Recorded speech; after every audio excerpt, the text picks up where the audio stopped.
When people think about the death of gold, they imagine miners striking out or markets crashing in panic. But gold didn't die in the dirt. It was assassinated in a boardroom, and empires don't just lose their anchors, they cut them loose. The US dollar wasn't toppled by war or greed alone. It was severed from reality on a single summer night, and the shockwaves from that severance still rattle every wallet, every debt, every promise of tomorrow that modern money pretends to keep. Let's set the stage.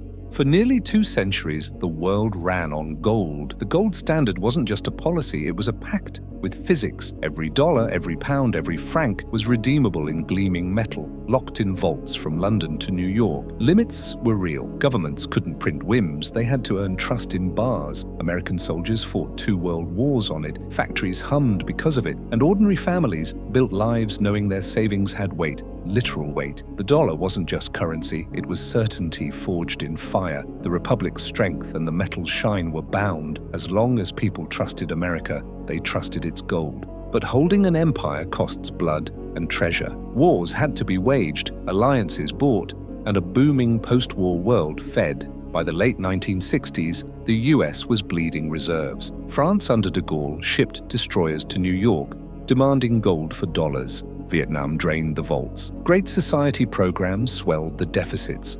Tax dollars couldn't match the appetite, so leaders turned to the oldest sleight of hand, unmooring the ship. Instead of reining in spending, always a political poison, they suspended the tether. The numbers whisper the betrayal. Under Roosevelt in 1933, the dollar held a fixed claim on gold at $35 an ounce. By 1971, foreign holders had cashed in over half the US Fort Knox stash. Claims outnumbered the metal 40-1. A promise once backed by bullion had become a ghost in green ink. The people didn't see it coming. August 15, 1971. President Richard Nixon appears on television, face grave, voice steady. "I have directed the Secretary of the Treasury to suspend the convertibility of the dollar into gold." It sounded like plumbing, temporary, prudent. It wasn't. It was the end of limits. Overnight, fiat was born, money by decree, faith over fact. No more vaults to audit, no more metal to mine, just trust in the printing press.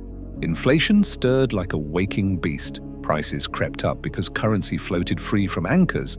A gallon of gas that cost 36 cents in 1970 hit $1.20 by decade's end. This wasn't vague economics, it shattered the middle class. Wages lagged as homes and cars doubled. Families who saved in passbooks watched nests turn to dust. Workers struck for raises that vanished by Christmas. Merchants hoarded goods, betting on tomorrow's markup. Local trust frayed into suspicion. Why hold dollars when they melted? And the more faith slipped, the more the Fed pumped ink, chasing volume over virtue. It was a spiral, the same doom loop that's haunted currencies since Rome clipped its silver. The crisis ignited in the 1970s, stagflation inferno. Between 1973 and 1982, America endured oil shocks, recessions, and double-digit inflation topping 13%. Presidents Carter and Reagan grappled with Volcker's brutal hikes, interest rates spiking to 20%. Behind the headlines lurked a severed spine.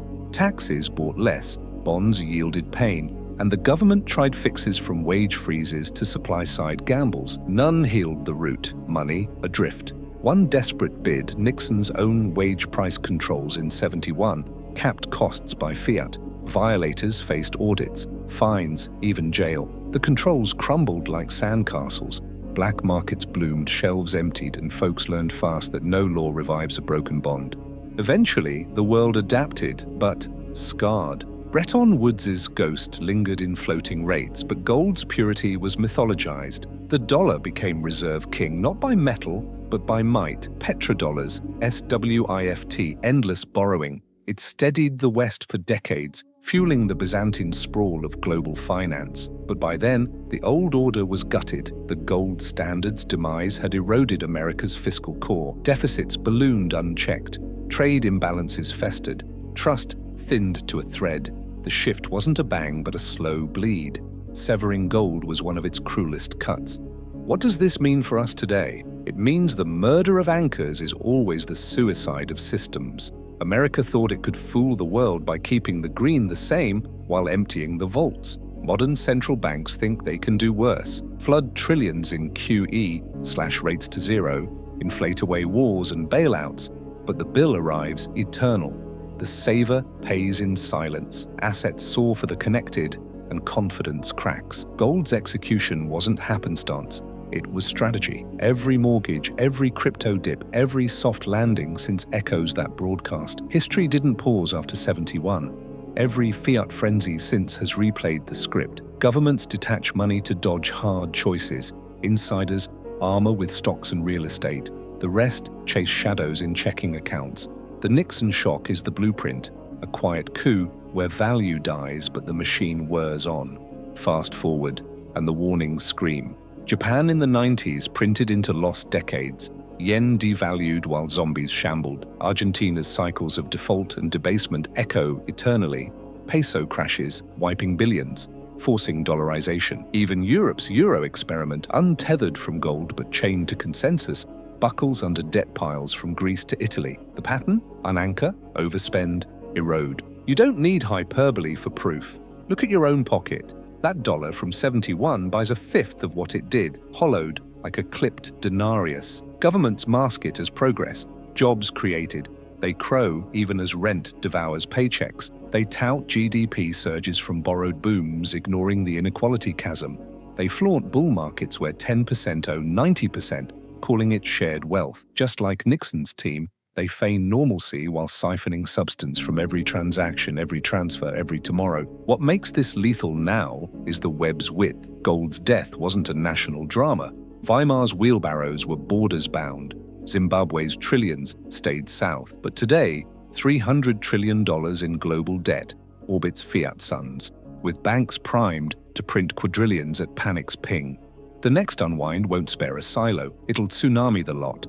And per the playbook, the hit won't land on yacht clubs, but on the billions banking on bonds, 401ks, and stable salaries in currencies one speech from shatter.